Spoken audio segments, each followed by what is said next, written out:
بسم الله الرحمن الرحيم. إن الحمد لله نحمده ونستعينه ونستغفره ونعوذ بالله من شرور أنفسنا ومن سيئات أعمالنا. من يهده الله فلا مضل له ومن يضلل فلا هادي له، وأشهد أن لا إله إلا الله وحده لا شريك له، وأشهد أن محمدا عبده ورسوله صلى الله عليه وعلى آله وصحبه وسلم تسليما كثيرا. أما بعد، جادو کی دنیا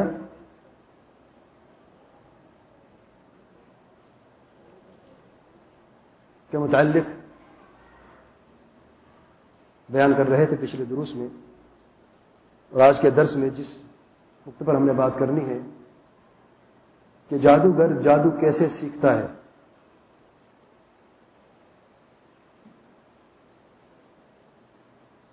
اور یہاں پر میں ایک ایسے جادوگر کا قصہ بیان کروں گا جس نے 17 سال جادو کیا اور جادو کے دلدل میں غرق ہوتا رہا، اور 17 سال کے بعد اس نے توبہ کی ہے اور اللہ تعالی نے اس کے لیے راہ راست کو آسان کر دیا. اللہ تعالیٰ کے فضل و کرم سے توبہ کے بعد اب وہ داعیہ ہے.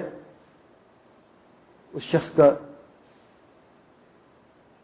مشن ہے کہ دنیا سے جادو کو ختم کیا جائے علم کے ذریعے سے. ان کی دعوت جادوگروں کے لیے خاص ہے. پوری دنیا میں وہ شخص جاتا ہے اور جادوگروں کو دعوت دیتا ہے توحید کی اور توبہ کی. یہ شخص جو ہے اس کا نام شیخ حامد آدم ہے. سودان سے اس کا تعلق ہے. اور یہ شخص کہتا ہے کہ میں اپنے گھر سے نکلا تھا قرآن مجید کا علم حاصل کرنے کے لیے، حافظ بننے کے لیے، لیکن میں جادوگر بن گیا. گھر سے نکلا تھا اللہ تعالیٰ کا ولی بننے کے لیے. شیاطین الانس والجن دونوں مل کر مجھے جادوگر بنا دیا. بہرحال یہ وہ شخص ہے جو سودان کا قطب سمجھا جاتا تھا، قطب مشرقی. اقطاب 4 ہوتے ہیں صوفیوں کے نزدیک. جو قطب مشرقی ہے وہ یہی شخص تھا. اور قطب مشرقی کا مطلب یہ ہے کہ سودان کا جو مشرقی حصہ ہے زمین کا، اگر یہ قطب نہ ہوتا تو وہ زمین میں دھنس جاتا. تو زمین کی بقا انہی اقطاب اور اوتاد کی وجہ سے ہے. وتد جو ہوتا ہے، اوتاد جو ہے وہ جمع وتد کی. وتد کہتے ہیں کیل کو. جیسے کیل جو ہے وہ کسی چیز کو مضبوط کر دیتے ہیں، اسی طریقے سے بعض اللہ کے اولیاء ہیں، یہ لوگ دعویٰ کرتے ہیں کہ انہوں نے زمین کو قائم کر رکھا ہے پہاڑوں کی طرح. اور یہ جو قطبیت کا جو درجہ ہے وہ اوتاد سے بڑھ کر ہے. بہرحال تو یہ کہتا ہے کہ میں ایسا ولی تھا جو قطب کے درجے پر فائز تھا، اور میری 12 کرامتیں تھی. میں معروف تھا 12 کرامتوں والا اللہ تعالیٰ کا ولی. اور جو کم سے کم میری کرامت تھی وہ یہ تھی کہ میں قبلے کو جہاں چاہتا تبدیل کر دیتا. پچھلے درس میں نے بیان کیا تھا کہ اس نے اپنا بائیں ہاتھ ایسے ایک مسجد میں ایک مرتبہ گیا، کیونکہ یہ اللہ کا ولی تھا، بڑا بزرگ تھا، تو جہاں پر جاتا تھا لوگ اس کی اقتداء میں نماز پڑھتے تھے. تو کہتا ہے کہ میں نے پوچھا قبلہ کہاں ہے؟ انہوں کا قبلہ تو سامنے ہے. تو پھر میں نے کہا یہ قبلہ نہیں ہے، غلط ہے. یہ اپنا بائیں ہاتھ ایسے آسمان پہ اٹھایا ہے اور ایسے دستک دی ہے ہوا میں. تو دستک کی آواز آئی ہے جیسے کہ دروازے پہ دستک دیا جا رہا ہو. لوگوں کو میں نے کہا دیکھو یہ کعبہ ہے جس کو میں دستک دے رہا ہوں. میں نے کعبہ خود چل کے آیا ہے، جہاں میں چاہتا ہوں کعبہ وہیں پہ آتا ہے. تو پھر میں نے ایک سم کی طرف اشارہ کیا اور اسی طرف میں نے اپنا رخ کر کے نماز پڑھی. لوگوں نے میرے پیچھے نماز پڑھی. حقیقتاً نہ میری نماز تھی نہ ان کی نماز تھی. قبلے کی طرف رخ کر کے نماز پڑھنا نماز کی شرائط میں سے. اور اگر آپ بغیر قبلے کی طرف رخ کر کے نماز پڑھتے تو نماز نہیں. بہرحال یہ شخص کہتا ہے کہ میرے اندر جو ہے میرے قبضے میں، میں خود بڑے جن کے قبضے میں تھا. بڑے جن کا نام صحوبی ہے. یہ جن کی ایسے ابھی میں قصے بیان کرتا ہوں. اور اس جن کی وجہ سے تقریباً 286 جو جن میرے قبضے میں تھے، میں جو کچھ کرتا چاہتا تھا تو وہ میری مدد کرتے تھے، اور جو بھی میں جادو کا عمل کرتا تھا انہیں کے ذریعے کرتا تھا. جادو کا علم کیسے حاصل کیا؟ وہ کہتا ہے کہ مجھے شوق تھا بچپن میں کہ میں حافظ قرآن بنوں. میرے گھر والے یہی کہتے تھے کہ تم حافظ بنو گے. تو میں نے قرآن مجید کا علم حاصل کرنے کے لیے اپنے کیریئر کا آغاز کیا. لیکن مشکل یہ ہے وہاں پہ کہ مختلف درجات ہیں طالب علم کے. ایک تو عام طالب علم ہے جو قرآن مجید کا علم حاصل کرنا چاہتا ہے، جو اس سے بلند درجہ ہے ہجرت والا، کہ اگر کوئی طالب علم ہجرت کر کے دوسرے شہر میں جائے تو اسے طالب بھی کہتے ہیں لیکن مہاجر طالب، تو اس کو دگنا اجر ہے، اور اس کی عزت بھی دگنی ہوتی ہے لوگوں کی نظر میں. اس قدر و احترام بہت زیادہ ہوتا ہے کہ اس نے دو چیزوں پر عمل کیا. ایک تو حافظ بننے کے لیے نکلا گھر سے طالب علم ہے، اور دوسرا یہ کہ ہجرت بھی کی، اپنے گھر کو بھی چھوڑا ہے. تو میں نے کہا میں اونچے درجے پر پہنچنا چاہتا ہوں، اللہ تعالیٰ کا ولی بننا چاہتا ہوں، اور ولایت کے راستے کو میں نے اختیار کیا. تو دوسرے شہر میں گیا. وہاں پر جس استاد سے میں نے اپنے علم کا آغاز کیا،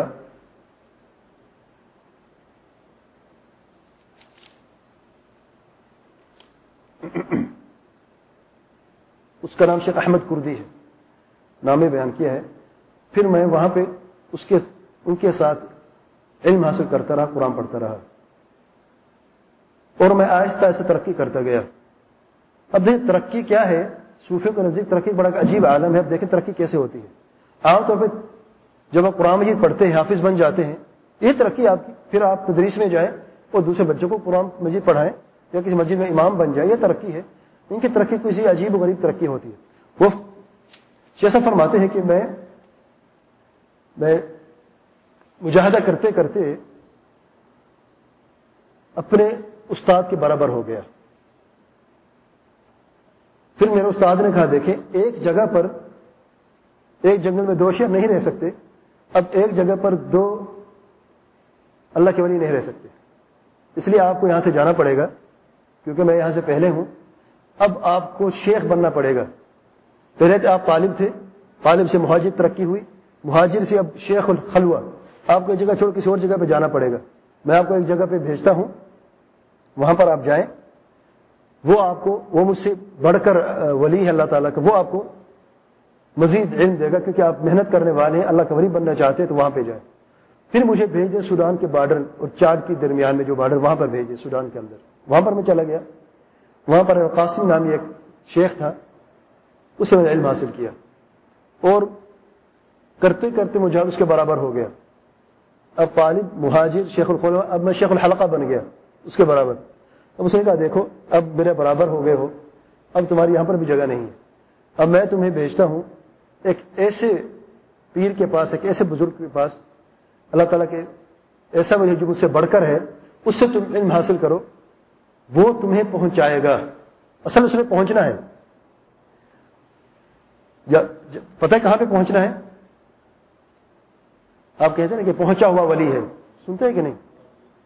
آپ پتہ چلتے کہاں پہنچتے ہیں یہ ولی. آپ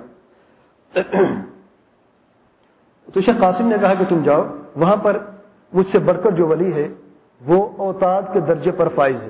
وتد ہے اوتاد، یعنی زمین کو مضبوط کرنے والا. جہاں پر وہ ہے وہاں پر زلزلہ نہیں آتا، وہاں پر کوئی طوفان نہیں آتا، کوئی مصیبت نہیں آتی. تو وہاں پر جاؤ، اس کی شاگردی اختیار کرو. لیکن کیونکہ تم وہاں پہ جا رہے ہو اور یہ بلند درجہ ہے ولایت کا، تو میں تمہیں یہ نصیحت کرتا ہوں کہ اس کے سامنے مردہ بن کر رہ جا. لفظ پہ ذرا غور کرنا. جو تمہیں وہ کہے تمہیں ماننی پڑے گی، نمبر 1. نمبر 2، جو کچھ بھی تمہیں حکم دے، اگر تمہیں کہے آگ میں کود جاؤ تو آگ میں کود جا، حقیقت وہ آگ نہیں ہوگی، تمہیں آگ نظر آ رہی ہوگی، کود جانا. فرما برداری کی انتہا. نمبر 3، آپ نے کوئی سوال نہیں کرنا ان سے، کوئی سوال نہیں کرنا. کوئی بھی آپ عمل دیکھیں، اگرچہ شریعت کے خلاف بھی عمل ہو تب بھی سوال نہیں کرنا. اور پریشان نہ ہونا. چوتھی وصیت کہ بعض لوگ تمہیں کہیں گے کہ یہ جائز نہیں ہے، یہ غلط ہے، تو یاد رکھیں قرآن مجید میں اللہ تعالیٰ نے بیان کیا ہے، ایک قصہ بیان کیا ہے، وہ قصہ دلیل ہے اس راستے کی. قصہ کون سا ہے؟ موسیٰ والخضر علیہ الصلوۃ والسلام کا. میں قصہ مختصر بیان کر دیتا ہوں ایک چھوٹے وقفے میں، کیونکہ اسی قصے کی بنیاد پر آگے وہ اپنی بات کرتے رہتے ہیں اور اپنے اس جادو کے طریقے کو بنیاد بناتے ہیں. موسیٰ علیہ الصلوۃ والسلام اللہ تعالیٰ کے پیارے نبی، اولو العزم من رسول، اللہ تعالیٰ کے کلیم، ایک مرتبہ خطبہ دے رہے تھے. خطبے کے بعد یوں فرمایا کہ کسی نے سوال کیا کہ آپ سے بڑھ کر کوئی عالم ہے؟ تو انہوں نے فرمایا مجھ سے بڑھ کر کوئی عالم بھی نہیں ہے. ان کے اپنے علم کے اعتبار سے کہ میں اللہ کا نبی ہوں اور میں یہ جانتا ہوں کہ مجھ سے بڑھ کر کوئی عالم نہیں یہاں پہ. اللہ تعالیٰ وحی کے ذریعے یہ فرمایا اے موسیٰ تجھ سے بڑھ کر عالم بھی ہے، اور وہ عالم جو ہے وہ یہاں پر نہیں ہے، کسی اور جگہ پہ ہے. تو موسیٰ علیہ السلام نے عہد کیا کہ اللہ تعالیٰ میں وہ علم حاصل کرنا چاہتا ہوں جو آپ نے ان کو عطا فرمایا ہے. تو موسیٰ علیہ السلام اپنے شاگرد یوشع بن نون جو بعد میں نبی بنے علیہ السلام، اس وقت شاگرد تھے موسیٰ علیہ السلام کے. تو موسیٰ علیہ السلام نکلتے اپنے گھر سے اپنے ایک شاگرد کے ساتھ اور اللہ تعالیٰ سے یہ سوال کیا تھا وہ ہے کیا، وہ ہے کہاں اللہ کے بزرگ جو ہیں، یعنی وہ جو مجھ سے زیادہ علم رکھتے ہیں. تو اللہ تعالیٰ نے فرمایا ایک نشانی ہے، مچھلی لے لینا، مچھلی اچانک زندہ ہو جائے گی. جس جگہ پہ مچھلی زندہ ہو جائے تو یہ وہ جگہ ہے جہاں پر وہ اللہ کا ولی جو ہے، اللہ کا بندہ جو اس جگہ پہ رہتا ہے، یہ علامت ہے. تو آج یہ دونوں جاتے ہیں اور اس جگہ کی دوسری نشانی ہے مجمع البحرین، جہاں پر دو سمندر مل رہے ہیں آپس میں. اب دیکھیں جو بحر احمر ریڈ سی اپنے نقشے میں دیکھا ہے، جدہ کہاں پہ ہے؟ یہ جو سمندر ہم دیکھتے کون سا ہے؟ ریڈ سی کہتے ہیں اسے. یہ اوپر کہاں پہ جا رہا ہے؟ یہ کہاں پہ ختم ہو رہا ہے؟ اوپر دور ہے، بیٹیری میں نہیں. یہ کہاں پہ ختم ہو رہا ہے؟ صحرائے سینا میں. اور اس کے دو حصے ایسے، دو سر ہیں ایسے، دو سینگ سمجھ لیں آپ. یہ جو سمندر جو ہے یہ اس جگہ پہ ملتے ہیں، یہ چھوٹا سمندر جو ہے جو بحر احمر میں یہاں پہ ملتے ہیں. تو اللہ تعالیٰ فرمایا مجمع البحرین، وہاں پر وہ شخص موجود ہے، وہ ولی موجود جہاں پر یہ دو سمندر ملتے ہیں. اور یہ جگہ جو ہے صحرائے سینا میں مشہور ہے، آج مصر کا حصہ ہے. بہرحال تو وہاں پہ جاتے ہیں اور راستے میں مچھلی بھی ساتھ ہوتی ہے. تو ایک جگہ پر بیٹھتے ہیں، آرام کرتے ہیں سمندر کے کنارے میں.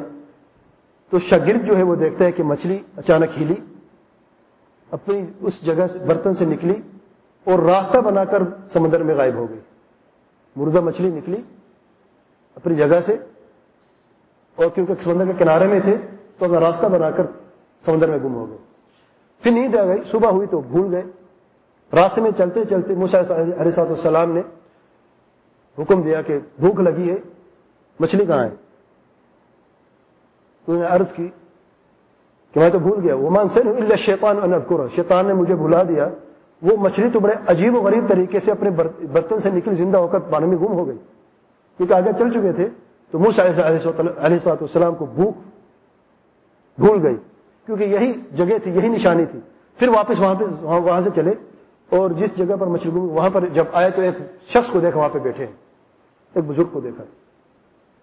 تو اس بزرگ سے مصافحہ کیا اور اپنا انٹروڈکشن کروایا کہ میں موسیٰ ہوں، اللہ تعالیٰ کا نبی. اس طریقے سے پھر انہوں نے بھی اپنا تعارف کروایا کہ میں خضر ہوں، اللہ تعالیٰ کا نبی ہوں. اس طریقے سے بہرحال تو موسیٰ علیہ السلام نے عرض کی کہ دیکھیں صحیح بخاری کی روایت میں آیا ہے کہ اللہ تعالیٰ نے موسیٰ علیہ السلام وہ علم عطا فرمایا جو خضر علیہ السلام کے پاس نہیں تھا، اور خضر علیہ السلام کو وہ علم عطا فرمایا جو موسیٰ علیہ السلام کے پاس نہیں تھا. دونوں اللہ کے نبی، دونوں عالم ہیں، لیکن علم برابر نہیں ہے.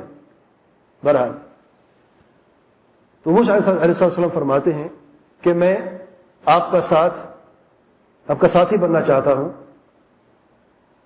اور آپ سے علم حاصل کرنا چاہتا ہوں. تو خضر علیہ السلام نے فرمایا کہ آپ صبر نہیں کر سکیں گے. کیوں؟ کیونکہ آپ کو خبر ہی نہیں کہ اس چیز کے پیچھے کیا راز چھپا ہوا ہے. جو میں عمل کروں گا جو شاید آپ کو اچھا نہ لگے تو آپ سوال کریں تو آپ نے سوال نہیں کرنا. سبحان اللہ. دیکھیں آپ نے کوئی سوال نہیں کرنا, اس کو انڈر لائن کر لیں, کیونکہ اب قصے میں آگے بہت آئے گا کہ سوال کوئی بھی نہیں کرنا. تو نے کہا ٹھیک ہے میں سوال نہیں کروں گا. آگے چلتے ہیں. سفر میں جانے کے سامنے کشتی آئی. کشتی والوں نے سوار ہونے کے لیے ظاہر پیسہ دینا تھا. انہوں نے کہا ہمارے پاس پیسہ نہیں ہے. تو کشتی والے نے دیکھا کہ 2 بزرگ ہیں, انہیں بٹھا دیا, فری میں بٹھا دیا. آگے چلتے ہیں. کشتی میں خضر علیہ السلام سوراخ کر دیتے ہیں. تو موسیٰ علیہ السلام فرماتے کہ آپ کیا کر رہے ہیں؟ ان کا احسان ہے ہمارے اوپر, انہوں نے ہمیں سوار بھی کیا ہے اور پیسہ بھی نہیں لیا, اور اس میں عیب لگا رہے ہیں. یہ تو غرق ہو جائے گی, لوگ بھی غرق ہو جائیں گے. خضر علیہ السلام کوئی جواب نہیں دیا, صرف یہ فرمایا کہ تمہیں یاد ہے تم نے وعدہ کیا ہے کہ کچھ سوال ہی پوچھو گے. موسیٰ علیہ السلام نے جواب میں فرمایا ہے کہ مجھ سے بھول ہوئی, میں آئندہ سوال نہیں کروں گا. آگے چلتے ہیں. جاتے جاتے بچے کھیل رہے, بچے کو پکڑ کے ذبح کر دیتے ہیں. خضر علیہ السلام بچے کو ذبح کر دیتے ہیں. موسیٰ علیہ السلام سے یہ منظر دیکھتے ہوئے رہنے کہ اللہ تعالیٰ کے نبی ہیں, فرمایا لقد جئت شیئا نکرا, یہ کون سا منکر, یہ کون سا عمل آپ کر رہے ہیں؟ تو منکر ہے, یہ تو غلط ہے. بچوں کو ذبح کر دیا. علیہ السلام فرماتے ہیں الم اقل لك انك لن تستطيع معي صبرا, میں نے کہا نہیں تھا کہ آپ صبر نہیں کر سکیں گے میرے ساتھ. سوال کیوں کیا؟ موسیٰ علیہ السلام نے فرمایا کہ میں بھول گیا 2 مرتبہ, تیسری مرتبہ میں پھر بے شک جدا ہو جائے گا, کوئی حرج نہیں, میں دوبارہ نہیں پوچھوں گا. آگے چلتے ہیں. ایک بستی میں جاتے ہیں, عجیب سی قوم ہے. آپ یہ جاننے کہ ہر زمانے میں جاہلیت میں بھی بعض قومیں جو تھی یا اکثر قومیں جو تھی وہ اچھی مہمان نواز تھی. آج مہمان نوازی تو ایک مصیبت بن گئی ہے.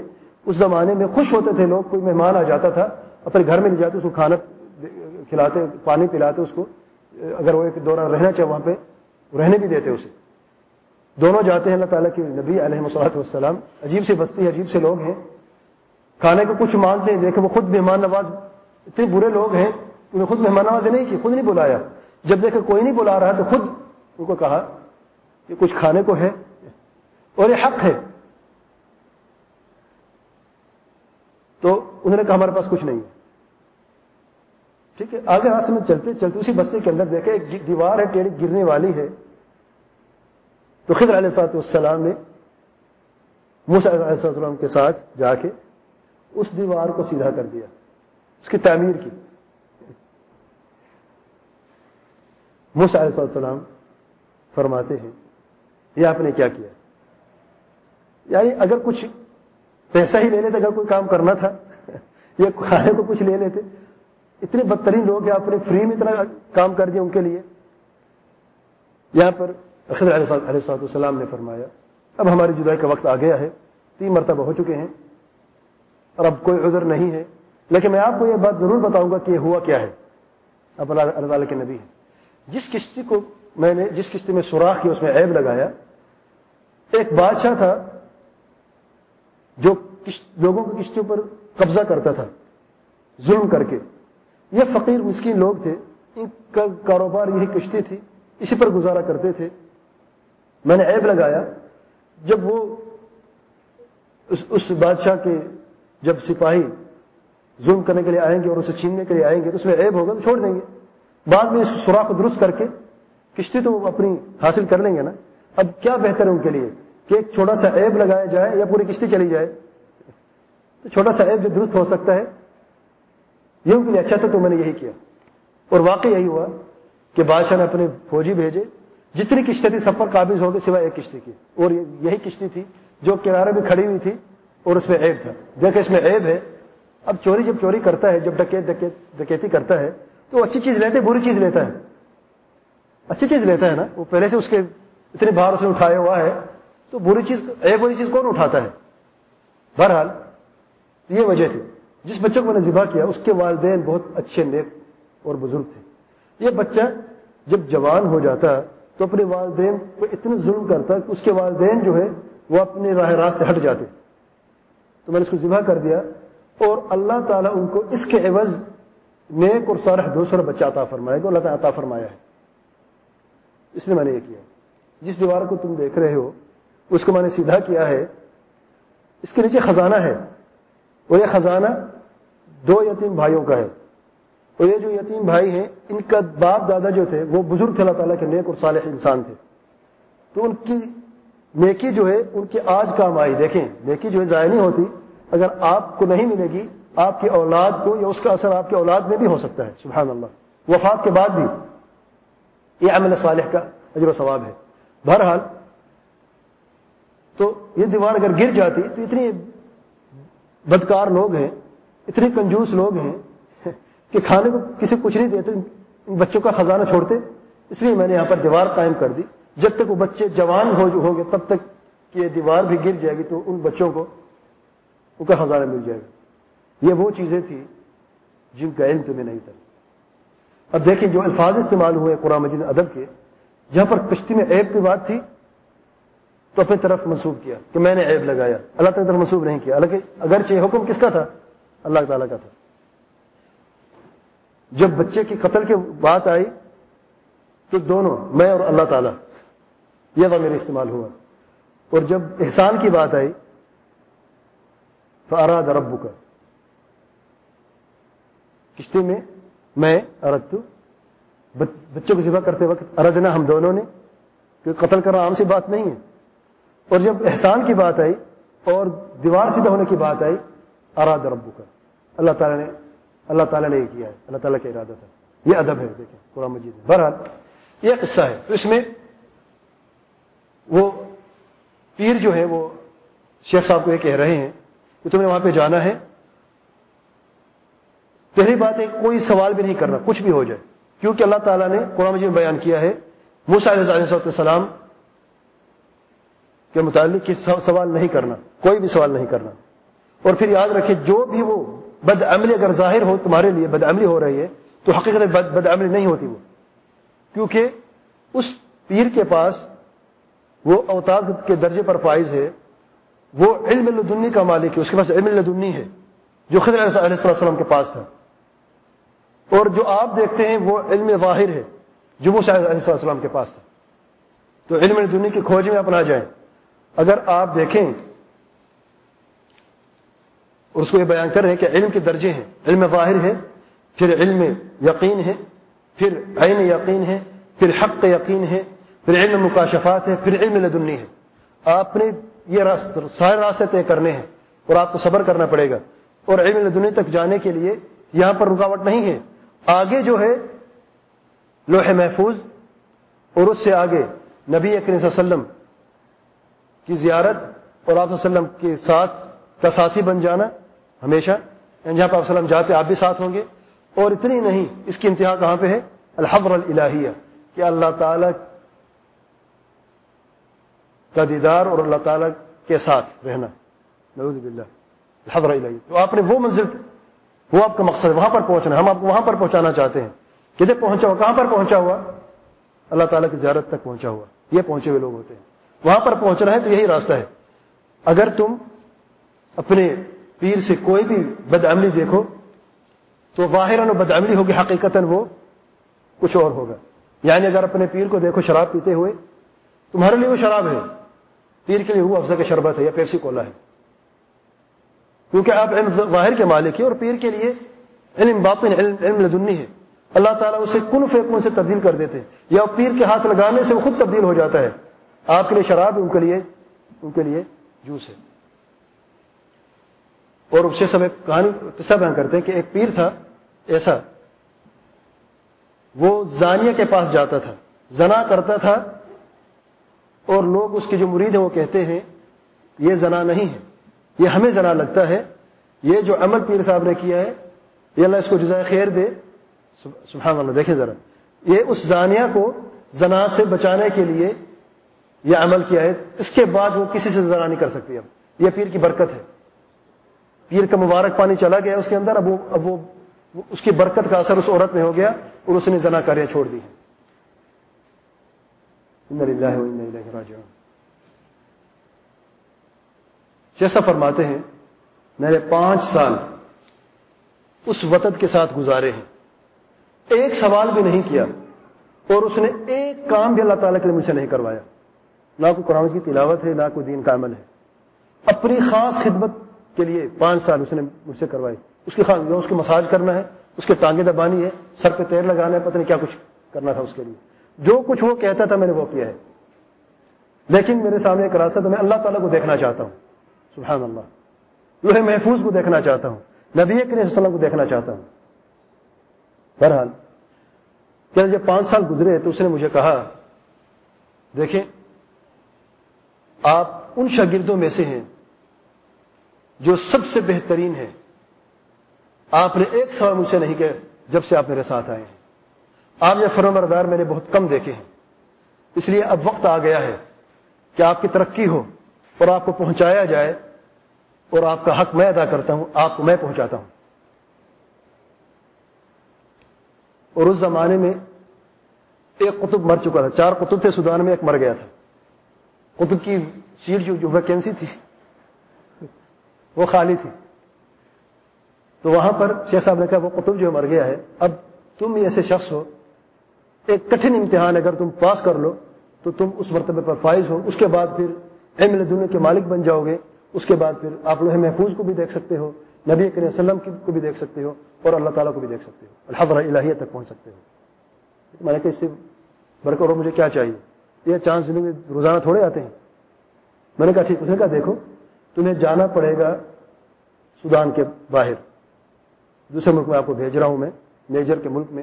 وہاں پر تم جاؤ، وہاں پر تم ایک خاص جگہ میں جاؤ گے، ویران جگہ میں جاؤ گے، اور وہاں پر جانے کے لیے خاص طریقے ہیں اور خاص نصیحتیں ہیں. تم بہت اچھے ہو، تم اس لائق کو میں تمہیں کہہ رہا ہوں تو اچھی طرح کان کھول کے سن لو. اگر تم، ابھی میں تمہیں کہہ رہا ہوں، اگر تم ثابت قدم رہ سکتے ہو، صبر کر سکتے ہو، آگے بڑھو. اگر نہیں کر سکتے تو یاد رکھو دنیا اور آخرت دونوں کھولو گے. دنیا اور آخرت کا خسارہ تمہیں اٹھانا پڑے گا. سنگا کرنا کیا ہے؟ اس میں کرنا کچھ بھی نہیں ہے. میں تمہیں 5 آیتیں بتاتا ہوں قرآن مجید میں سے، ان میں سے ایک آیت کا انتخاب کرو. پہلا تو امتحان یہ ہے تمہارا، اس میں کامیاب ہو گئے پھر آگے میں تمہیں بتاتا ہوں. 5 آیتیں بیان کی ہیں، میں نے ان میں سے ایک آیت کا چنا ہے جس میں ہر آیت میں قاف کا حرف 10 مرتبہ ہے. ہر آیت میں قاف کا حرف 10 مرتبہ ہے، میں نے وہ چنا ہے. تو شیخ نے کہا، اس پیر نے کہا آپ اس میں کامیاب ہو گئے. آپ نے جو مجھے اندازہ تھا آپ کریں، آپ نے وہی کیا ہے. اب آپ نے پہلا سٹیپ پا لیا ہے، اب آپ کے لیے پہنچنا جو ہے اب آسان ہو گیا ہے. یہ جو آیتیں 5 ہیں، یاد رکھیں ہر سورت کے راز ہیں، ہر آیت کے مختلف راز ہیں. یہ راز صرف وہی لوگ جانتے جن کے پاس علم لدنی ہے. عام لوگ نہیں جانتے، علم ظاہر والے نہیں جانتے. اور ان آیتوں کو اگر ان رازوں کے ساتھ پڑھا جائے تو آپ کے لیے بہت سارے مکاشفات کے دروازے کھل جائیں گے. اور ان آیات کے موکل ہیں بہت سارے، اور آپ آہستہ سے بڑھتے جائیں گے یہاں تک کہ آپ قطب کے درجے پر فائز ہو جائیں گے. اور آپ کے لیے ایک خاص فرشتہ اللہ تعالیٰ پیدا کرے گا جو آپ کی مدد کرتا رہے گا. اسے کہتے ہیں الروحانیین، روحانی مخلوق. یہ خاص فرشتے ہیں. لیکن یہ راز جو ہے یہ ہر انسان کے بس کی بات نہیں ہے. میں تمہیں کہتا ہوں کیونکہ مجھے پتا ہے کہ تم اس کو برداشت کر لو گے. لیکن یاد رکھیں یہ جو راز ہیں یہ 10 قسم کے، اس کے 10 طریقے ہیں. اب یہ جو 10 رازوں کے طریقے ہیں ان میں سے شیخ صاحب نے 3 بیان کیے ہیں. بس کہتے ہیں میں صرف 3 بیان کرتا ہوں ایک وقت کے اعتبار سے، جو صرف ہنٹ دینا ہے، باقی ان طریقوں جانے کا کوئی فائدہ نہیں ہے. یہ بدکاریاں ہیں، شرک اور خرافات ہیں. صرف یہ دیکھیں کہ یہ لوگ ہمیں کس چیز کے ذریعے سے ولی بنانا چاہتے ہیں. دیکھیں ذرا، وہ کہتے ہیں جو آیت آپ نے لی ہے اس آیت کو آپ نے پڑھنا ہے اس راز کے ساتھ. تو ان 10 رازوں میں سے میں 3 راز بیان کرتا ہوں. پہلا راز یہ ہے آیتوں کو ٹھوسنے کا راز. ٹھوسنا، بیچ میں بہت ساری چیزیں شامل کرنا. آیت میں شامل کرنا ہے کچھ. یہ سینڈوچ ہوتے ہیں، آپ سینڈوچ بناتے ہیں، اس کے اندر بہت ساری چیز بھر دیتے ہیں، یہ وہی کچھ کرنا ہے. نعوذ باللہ آیتوں کے الفاظوں کو سینڈوچ بنانا ہے، نعوذ باللہ. جیسا فرماتے ہیں، میں نے کہا کہ ٹھیک ہے کیسے کرنا ہے، اس کی مثال دیکھیں. اب اس کی مثال جو ہے بسم اللہ الرحمن الرحیم، یعنی وہ آیتیں تو نہیں بیان کو بہت لمبی ہو جائیں گی. بسم اللہ میں دیکھیں وہ کس طریقے سے اس طریقوں کو ٹھوسنے کے طریقوں کو اپناتے ہیں. کہتے ہیں یوں پڑھو بسم اللہ الرحمن الرحیم، بسم اللہ بحق رسول اللہ وبحق جبریل ومیکائیل واسرافیل، الرحمن بحق عیسی وموسى وبحق ابراہیم وبحق جبریل، اچھا وبحق شمہروش سکعکع سلہلو. یہ کیا ہے؟ ہم تو یہ جانتے ہیں کہ موسیٰ علیہ الصلوۃ والسلام، عیسیٰ علیہ الصلوۃ والسلام، ابراہیم علیہ الصلوۃ والسلام، جبریل، میکائیل، یہ کون ہے؟ یہ فرشتے اور انبیاء ہیں اللہ تعالیٰ کے. لیکن یہ شمہروش سکعکع سہولو سہسہوبی، یہ کیا چیزیں ہیں؟ ان کا نام بھی لینا ضروری ہے. تو کیسے پڑھا بسم اللہ کو؟ بسم اللہ بحق رسول اللہ وبحق جبرائیل ومیکائیل واسرافیل، الرحمن بحق عیسی وموسى وابراہیم، الرحیم بحق شمہروش سکعکع، آخر تک اس طرح سے پڑھنا ہے. دوسرا طریقہ آیت کو الٹا پڑھنے کا طریقہ، القراءۃ العکسیہ، الٹا پڑھنا. یعنی بسم اللہ الرحمن الرحیم کیسے پڑھنا ہے؟ بسم اللہ الرحمن الرحیم الٹا کیسے پڑھیں گے؟ نعوذ باللہ. الرحمن الرحیم اللہ بسم، الرحمن الرحیم اللہ بسم، الرحمن الرحیم اللہ بسم، الٹا پڑھنا ہے.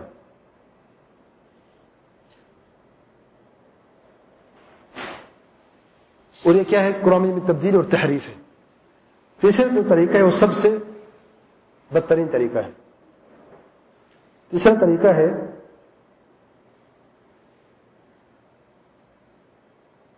کہ ایک لفظ جو ہے یعنی حرف کے اعتبار سے الٹا پڑھنا، حرف کے اعتبار سے، لفظ کے اعتبار سے نہیں. ابھی ہم نے الٹا پڑھے لفظ کے اعتبار سے، اب الٹا پڑھنے حرف کے اعتبار سے. اب حرف کے اعتبار سے کیسے پڑھیں گے؟ نعوذ باللہ. حلل مسب حلل مسب حلل، یہ کیا ہے؟ بسم اللہ دیکھیں، صرف بسم اللہ جو ہے حلل مسب حلل مسب حلل مسب، یہ اللہ کے کلام ہے. یہ سننے والا جو سن رہا ہے اسے اللہ کے کلام کہتے ہیں کیا؟ نعوذ باللہ. یوں پڑھو. اور یہ جو اذکار ہیں یہ صرف خاص لوگ پڑھ سکتے ہیں، یہ عوام الناس کا کام نہیں ہے. اور یہ جب پڑھنا ہے، یہ دیکھیں جو میں نے بات بیان کی ہے صرف بسم اللہ ہے. آیت کرسی کو لے لیں، یہ سورہ فاتحہ کو لے لیں، سورۃ اخلاص کو لے لیں، دوسری سورتوں کو لے لیں، تو اللہ کے کلام میں سے کچھ بچتا ہے؟ پھر کہتے ہیں شیخ صاحب نے کہا ہے یہ جو پڑھنا ہے یہ ذکر ہمیشہ کرنا ہے. اور جب آپ یہ پڑھو گے آپ کے سامنے بہت ساری چیزیں آئیں گی. نمبر ایک، آپ نے ڈرنا نہیں ہے کسی بھی چیز سے، کچھ بھی ہو جائے. جب تک آپ پڑھتے رہو گے کوئی آپ کو کچھ بگاڑ نہیں سکتا. یہ حفاظت ہے، یہ اللہ کے کلام خاص طریقے سے پڑھی جا رہی ہے. خواص کی حفاظت اسی کلام سے ہوتی ہے. نمبر دو، جس جگہ پر ویران جگہ پر تمہیں بھیجا جائے گا وہاں پر آپ نے مقرر وقت کے لیے اعتکاف کرنا ہے، وہاں سے نکل نہیں سکتے. اور اس کے جو وقت ہے وہ خود متعین کرو، کتنے دن. آپ کے سامنے میں 4 رکھتا ہوں، 3 مہینے، 41، 31، 21 اور 11، یہ 5 مختلف اوقات ہیں. آپ نے جو چنے اس میں سے چن لیں. تو شیخ صاحب کہتے ہیں میں نے 41 چنا، 41 دن. تو ان 41 دنوں میں یہ جو چلا ہے اس کے ایک دن پہلے یا ایک دن بعد آپ نہیں نکل سکتے. 41 دن جس وقت میں آپ کو داخل کیا جائے گا اس ویران جگہ کے اندر پھر بند کر دیا جائے گا. سارے کے سر وقت آپ وہاں پہ رہو گے، وہاں سے نکلو گے نہیں. تیسری بات یہ، وہاں پر جو ہے کھانے پینے کے لیے جو آپ کو دیا جائے گا وہ کھجور دیے جائیں گے اور پانی، بس. سارے وقت میں کچھ آپ کھا نہیں سکتے. اور اتنی کم تعداد میں ہوگا کہ ایک دن میں آپ کو 3 کھجوریں دی جائیں گی بس. اگر آپ نے 41 دن ہے تو 123 کھجور آپ کو ملے گی. 123 آپ نے 41 دن گزارا کرنا ہے. اس کے بعد آپ مر جاؤ بچ جاؤ ہمارا کام نہیں ہے، کوئی آئے گا نہیں آپ کے لیے وہاں پہ. اس لیے بہتر ہے دن کم کر لو، تمہارے کھجوریں زیادہ دے دیتا ہوں میں تمہیں. یہاں پر بھی چیٹنگ چلتی ہے. کہتے ہیں نہیں میں نے 41 کہا تو 41 ہی ہیں، یہی دن پورے کروں گا میں. تو ٹھیک ہے آپ کی مرضی ہے. پھر وہاں پر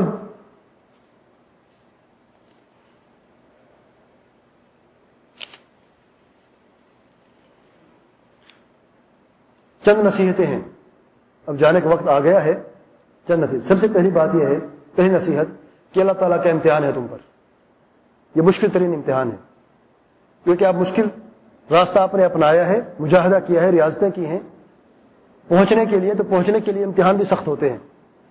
یہ امتحان اللہ تعالیٰ کی طرف سے. کامیاب ہونا ضروری ہے.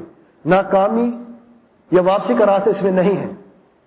ناکامی کا مطلب ہے دنیا اور آخرت گوا دیا، دنیا اور آخرت کا خسارہ ہے. اس لیے یاد رکھیں کامیاب ہونا ہی پڑے گا، دوسرا کوئی راستہ نہیں ہے.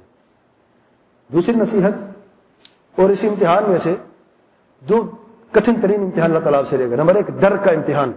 آپ کو عجیب و غریب چیزیں دکھائی دیں گی، اللہ تعالیٰ کا حکم ہوگا، آپ نے ڈرنا نہیں ہے. نمبر 2 آپ کو جب آپ یہ مرحلہ طے کر لیں گے، فرشتہ اللہ تعالیٰ کو نازل فرمائے گا. وہ خاص فرشتہ ہے تمہارے لیے جو تمہاری مدد کرے گا. لیکن جو فرشتہ تمہیں کہے آپ نے اس کی سننی ہے. جو کچھ بھی کہے وہ خاص مخلوق ہے تمہارے لیے.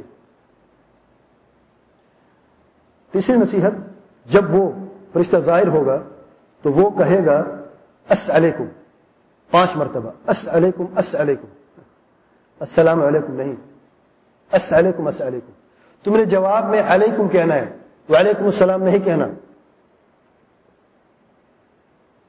سبحان اللہ. جانتے ہیں السلام کیوں نہیں کہنا؟ السلام اللہ تعالیٰ کا نام ہے، اور اللہ تعالیٰ کلام لینے سے یہ جن اور شیطان بھاگتے ہیں. اچھا. نمبر 4 اس ویران جگہ سے کبھی نکلنا نہیں ہے. نکلو گے تو دنیا آخرت کا خسارہ تمہیں اٹھانا پڑے گا. نمبر 5 وہاں پر بعض شرطیں ہیں جو تمہیں ماننی پڑے گی، اور یہ شرطیں ہیں وہ آپ کو جو اللہ کا فرشتہ ہوگا خاص تمہارے لیے، وہ جو بھی تمہیں کہے گا وہ ماننی پڑے گی، اس کی شرطیں ماننی پڑیں گی. اگر پہنچنا ہے تو پہنچنے کا ذریعہ یہ ہے کہ وہ فرشتہ تمہیں پہنچائے گا اس کے ذریعے سے.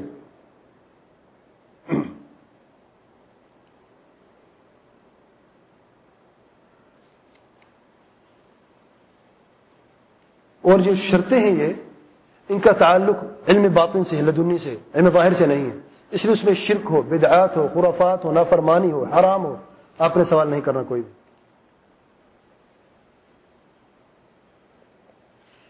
اور جب ہم وہاں پہ گئے، ویران جگہ تھی، کھنڈر نما ایک جگہ تھی، وہاں پر میں چلا گیا.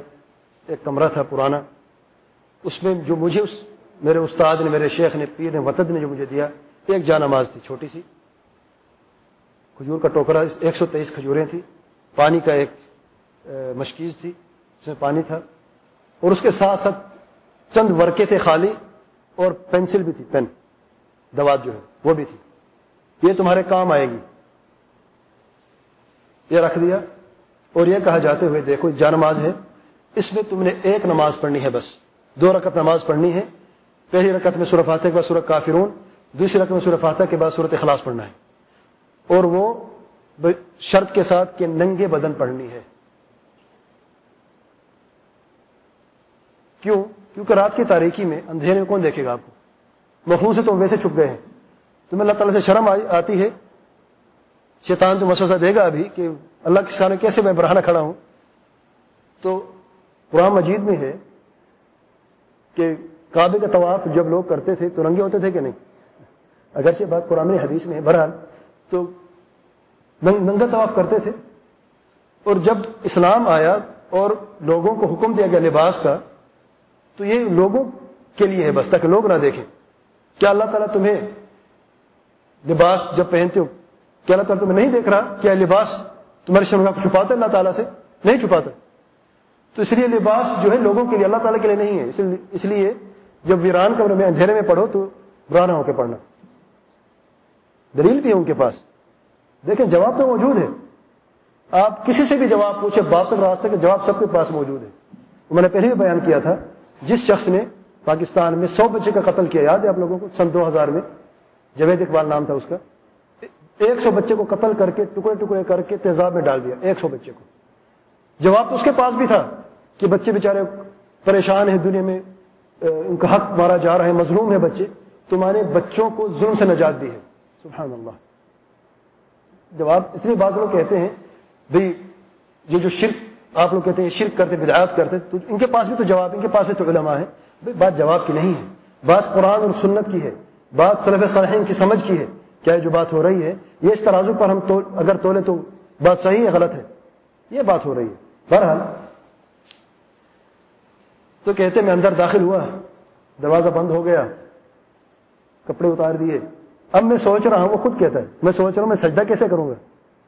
زندگی پہلی بار میں نے براہنا بغیر کپڑوں کے ننگا کو سجدہ کیا اللہ تعالیٰ کو, نعوذ باللہ. بہرحال 2 رکعت پڑھ لی. اس کے بعد اس نے کہا نماز پھر نہیں پڑھنی, تم پر نماز حرام ہے. کیوں؟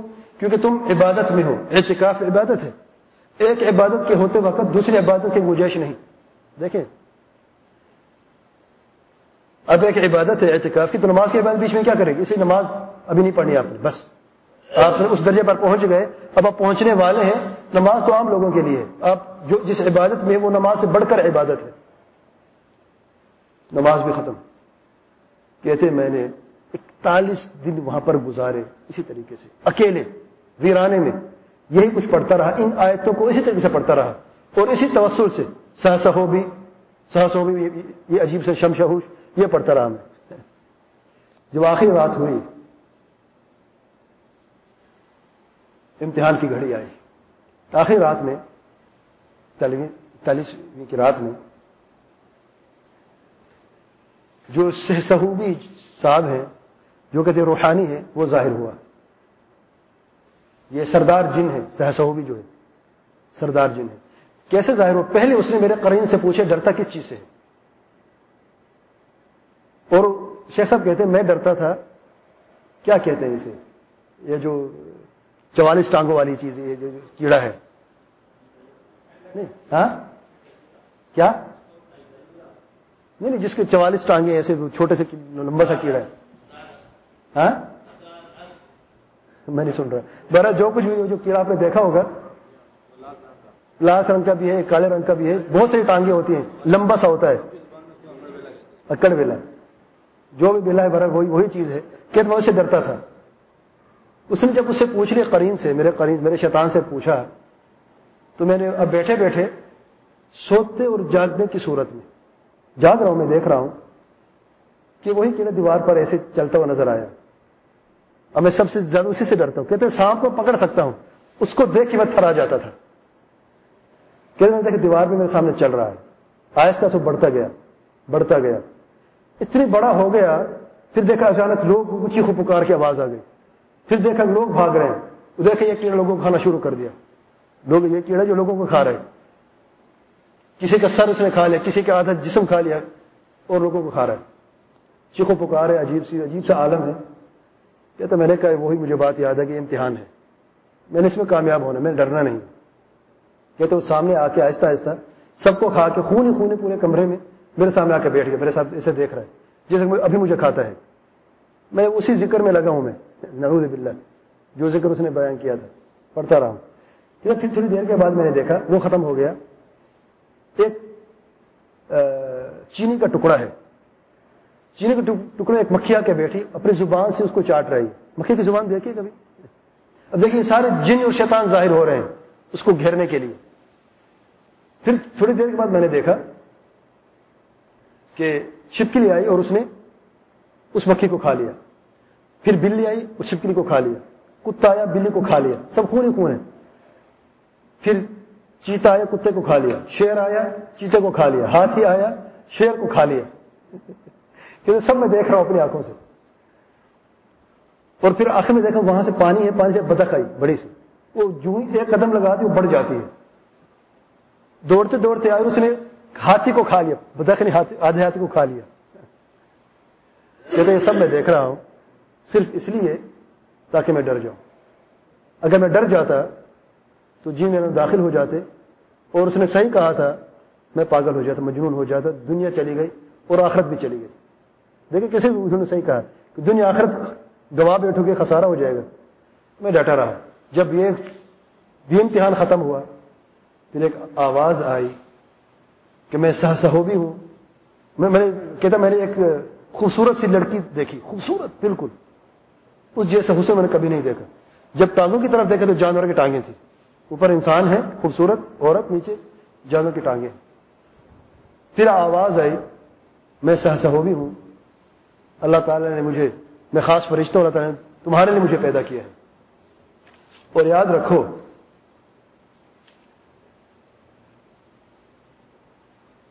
کہ اللہ تعالیٰ نے تمہارے اگلے پچھلے گناہ معاف کر دیے, اور تم اللہ تعالیٰ کے ولی بن گئے ہو. الذین لا خوف علیہم ولا هم یحزنون, جن میں نہ کوئی ڈر ہے نہ کوئی غم ہے. اب تمہارے اوپر سے ساری کی ساری تکالیف اٹھا دی گئی, تم مکلف نہ رہے ہو. نمازیں, روزے, حج, زکات تم سے اٹھا دی گئی ہیں. اب تم نماز پڑھو گے تو فضیلت ہے, فرض نہیں ہے. نہیں پڑھو گے تو آپ کا حساب نہیں ہوگا. آپ آزاد ہو گئے ہو. پہلے تم بندے تھے, اب تم آزاد ہو گئے ہو ان سب چیزوں سے. پھر اس نے مجھے کہا سر جھکاؤ, میں نے سر جھکایا. آنکھیں بند کرو, میں نے آنکھیں بند کی. سر اٹھاؤ, میں نے سر اٹھایا. آنکھیں کھولو, میں نے اپنی آنکھیں کھولی. آسمان کی طرف دیکھو, جو کمرہ تھا مجھے آسمان نظر آ رہا تھا. وہ عجیب سے عالم ہو گیا تھا. دیکھو کیا دیکھ رہے ہو؟ اس نے کہا میں دیکھ رہا ہوں اس میں الفابیٹ لکھے ہوئے, الف با تا یہ لکھے ہوئے ہیں. کیا اس میں نظر آ رہا ہے؟ کہ تو اس میں مجھے ان کے ساتھ عجیب سے حرف نظر آ رہے ہیں, حروف مختلف, یہ حروف اس کا نمبر ہیں, اس کے ساتھ آگے پیچھے نمبر ہیں, اور کچھ چیزیں لکھی ہوئی ہیں. کہتے یہ کاغذ پینسل جو رکھی ہے اس کو اٹھاؤ اور جیسے یہ لکھے ہوئے اس طریقے سے لکھو. کہتے میں نے دیکھا کہ وہ عجیب ہل رہے, جڑ رہے ہیں, ہل رہے اور جڑ رہے ہیں, نمبرنگ جو ہے اور یہ حروف جو ہے. تو میں نے ان کو جس طریقے سے وہ ڈبے بنے ہوئے تھے وہ ڈبے بنائے, جو حرف لکھتے وہ حرف لکھے ڈبے میں, جو نمبر تھے نمبر بھی آگے پیچھے وہ بھی لکھے میں نے, جو نام لکھے تھے شر شمو شب صحوب جو بھی تھے وہ ساتھ وہ بھی لکھ دیے. اور اس نے کہا ایک پیپر پہ ایک آپ نے لکھنا ہے. تو مختلف جتنی پیپر تھے سب میں ایک لکھتا گیا, الگ الگ کرتا گیا. پھر جب ختم ہوا اس نے کہا یہ جو تم نے لکھا ہے یہ جدائی کے لیے ہے عمل, یہ جو تم نے لکھا ہے یہ محبت کے لیے ہے, یہ جو تم نے لکھا ہے یہ بیماری کے لیے, یہ جو تم نے لکھا ہے یہ موت کے لیے, یہ سارے کے سارے تعویذ ہے, تعویذ ہے سارے. کہتے باہر جب میں نکلا تو اتنا مجمع میرا انتظار کر رہا تھا, اور مجھے اپنے سر پہ اٹھا دیا اور میں ان کے لیے قطب بن گیا تھا, اور میں اللہ تعالیٰ کا ولی بن گیا. ان کے لیے تو میں ولی تھا, عوام الناس کے لیے حقیقتاً میں جادوگر تھا, اور جادو کا علم میں نے سیکھا. اس دن سے لے کے 17 سال مسلسل میں نے جادو کیے, اور پتہ نہیں کتنے لوگوں کو میں نے تکلیفیں پہنچائی. بہرحال تو یہ اس جادوگر کا قصہ تھا جس نے توبہ کی ہے.